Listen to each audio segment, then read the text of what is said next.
রসুলপুর গ্রামে বাস করত এক শেফা শিয়ালিনী আর তার মেয়ে টুম্পা। টুম্পার বাবা মারা যাওয়ার পর থেকে শেফা শিয়ালিনী অন্যর বাড়িতে কাজ করে কোনো রকমে সংসার চালায়। শেফা শিয়ালিনী ও তার মেয়ে টুম্পা একটি ভাড়া বাসায় থাকতো। এভাবে দুঃখে কষ্টে মা মেয়ে দিন কাটতো। মা, ও মা, কোথায় গেলে তুমি? আমার যে অনেক ক্ষুধা লেগেছে।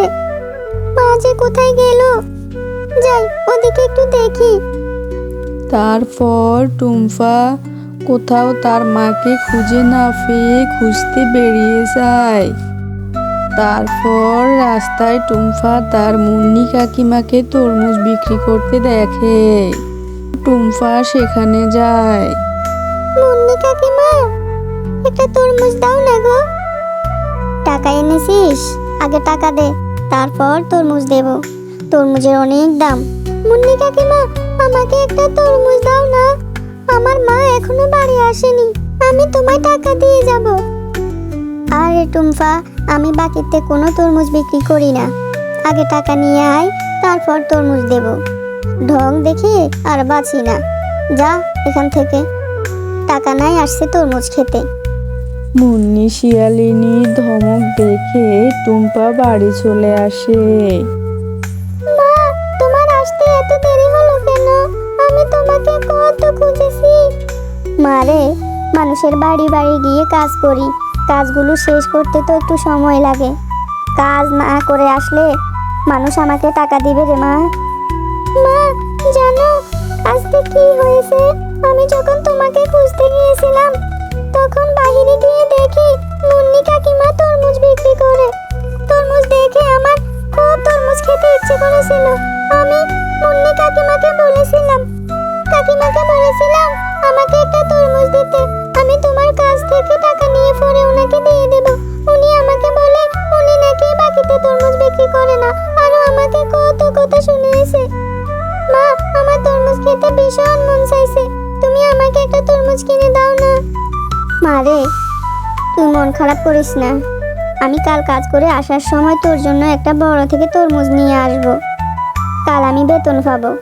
মারে, চিন্তা হচ্ছে খুব। আজ কত মাস ধরে বাগিনী ভাবির ঘর ভাড়ার টাকা দিতে পারি না। কখন যে বাগিনী ভাবি টাকার জন্য চলে আসে আল্লাহই ভালো জানে। শেফা শিয়ালিনীর কথা বলার মধ্যেই ঘর ভাড়ার টাকার জন্য সেখানে বাঘিনী চলে আসে। কিরে শেফা, আমার বাড়ি ভাড়ার টাকা দেস না কেন? আজ মাসের 10 তারিখ, তুই এখনো আমার বাড়ি ভাড়ার টাকা দেসনি। দে, আমাকে বাসা ভাড়ার টাকা দে। বাগিনী ভাবি, আমার কাছে কোনো টাকা নেই। আমাকে কয়টা দিন সময় দিন, আমি আপনাকে বাড়ি ভাড়ার টাকা দিয়ে দেব। আরে শেফা, তোকে আমি কোনো সময় দিতে পারবো না। তুই আমাকে টাকা দিবি বলে আজ 3 মাস কোনো টাকা দেস না। আমি তোকে কোনো সময় দিতে পারবো না রে। টাকা না দিতে পারলে এক্ষুনি বাড়ি থেকে বেরিয়ে যা। আমি ভালো ভাড়াটিয়া দেখে বাড়ি ভাড়া দিয়ে দেব। তারপর বাঘিনী শেফা শিয়ালিনী ও তার মেয়েকে বাড়ি থেকে বের করে দেয়। তারা বাড়িহারা হয়ে বনের মধ্যে হাঁটতে থাকে। হাঁটতে হাঁটতে তারা গভীর জঙ্গলের মধ্যে চলে যায়। মা, আমি যে আর হাঁটতে পারছি না। হাঁটতে হাঁটতে যে আমার পাটা ব্যথা হয়ে গেছে। টুম্পা, মা তুই দুঃখ করিস না। আমারও যে হাঁটতে হাঁটতে পা ব্যথা হয়ে গেছে। আমারও যে হাঁটতে আর মন চায় না। ঘর ভাড়া না দিতে পারার কারণে বাঘিনী আমাদেরকে বাড়ি থেকে বের করে দিয়েছে। ওর বাবা মারা যাওয়ার পর থেকে যে কত কষ্ট করে আমি সংসার চালাচ্ছি, ঘর ভাড়ার টাকাটা আমি কোথা থেকে দেব? পরে কোনো ঘর বাড়িও তো দেখছি না। আমি বুঝতে পারছি তোর খুব কষ্ট হচ্ছে। চল মা, আমরা গাছের নিচে গিয়ে বসে একটু আশ্রয় নেই। মা, আমার অনেক ক্ষুধা লেগেছে। সেই কখন থেকে আমি না খেয়ে আছি, আমি আর থাকতে পারছি না। মা, এই দুষ্টতান্ত্রিক, তুই যা করিস না কেন, তুই আমার কিছুই করতে পারবি না। আমি ঠিক বেরিয়ে আসবো।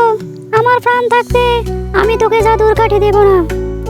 ঠিক আছে, তুই যদি তোর জাদুর কাঠি আমাকে না দেস তাহলে তোকে বাঁচিয়ে রেখে কি লাভ? আমি তোকে এখন মেরে ফেলবো। হা হা হা হা হা হা হা হা হা হা হা। তুই যা করার করে নে, আমি কিছুতেই তোকে জাদুর কাঠি দেব না। মা দেখো, ওই তান্ত্রিক পরীটাকে আটকে রেখেছে, মনে হয় পরীটাকে মেরে ফেলবে।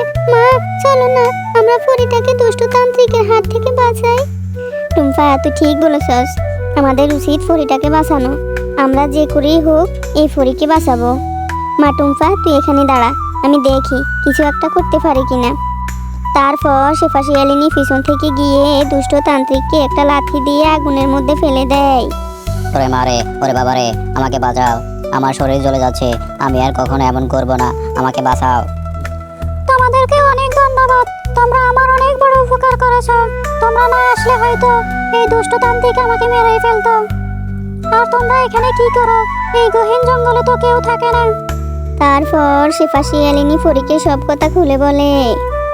তোমাদের কথা শুনে খুব দুঃখ লাগছে, তোমরা তো খুবই অসহায়, তোমাদের তো অনেক কষ্ট, তোমাদের আর কষ্ট করতে হবে না। তোমরা আমার যেহেতু উপকার করেছো, সেহেতু আমিও তোমাদের উপকার করতে চাই। এই নাও জাদুর তরমুজ বাড়ি, এই বাড়িতে তোমরা থাকতে পারবে, যা ইচ্ছা খেতে পারবে, এই বাড়ি তোমাদের সব দেবে। তোমাকে অনেক ধন্যবাদ পরি, তোমার এই উপকারের কথা আমি কখনো ভুলবো না। তোমাদের কথা আমার মনে থাকবে। তাহলে তোমরা থাকো, আমি আমার রাজ্যে ফিরে যাচ্ছি। মা এখন তো আমাদের একটা বাড়ি হয়ে গেছে, এই বাড়ি থেকে কেউ আমাদেরকে বের করতে পারবে না। আমরা যখন যা ইচ্ছে তা খেতে পারবো, এই বাড়ি আমাদের সব কিছু দেবে।